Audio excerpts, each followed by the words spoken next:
મને કોઈ પૂછે ને અત્યારે કે તારા માટે જીવનમાં સૌથી મોટું દુઃખ કયું, તો મારો જવાબ ધ્યાનથી સાંભળજો કે અત્યારના જમાનામાં પૈસાને એટલું મહત્ત્વ આપી દેવામાં આવ્યું છે કે મનુષ્યને ઇગ્નોર કરવામાં આવે છે.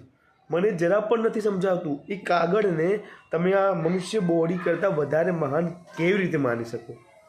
હા ભાઈ, હું પણ સમજું છું કે પૈસાથી દુનિયા ચાલે છે, પરંતુ યાર ઇન્સાનિયત એક આખી અલગ વસ્તુ છે, હ્યુમેનિટી આખી અલગ વસ્તુ છે. એ ઇમોશન્સથી ભરાયેલું હોય છે, એને લાગણી, પ્રેમ, રિસ્પેક્ટ બધું ગમે છે. અને તમે એની સામે જ્યારે પૈસાને મૂકો છો ને ત્યારે સૌથી મોટું પાપ તમે કરો છો.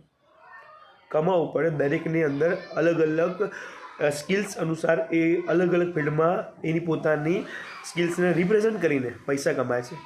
પરંતુ પૈસો ક્યારે પણ મનુષ્ય કરતાં મહાન નહીં બની શકે અને નહીં જ બની શકે.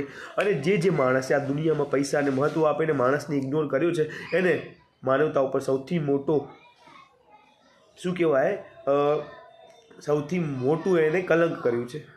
અને આ કલંકને દૂર કરવા માટે હું મહેનત કરું છું. I like the humanity. અને હું પણ મારા સ્કિલ્સ અનુસાર મની અર્ન કરી રહ્યો છું, પરંતુ મેં મારા જાતને ક્યારેય મની ટર્મમાં તોલી જ નથી, ઇન્ટેલિજન્ટ ટર્મમાં તોલું છું. કારણ કે એ મને આગળ વધવામાં મદદ કરે છે, નહીં કે પૈસો. સમજે કે નહીં?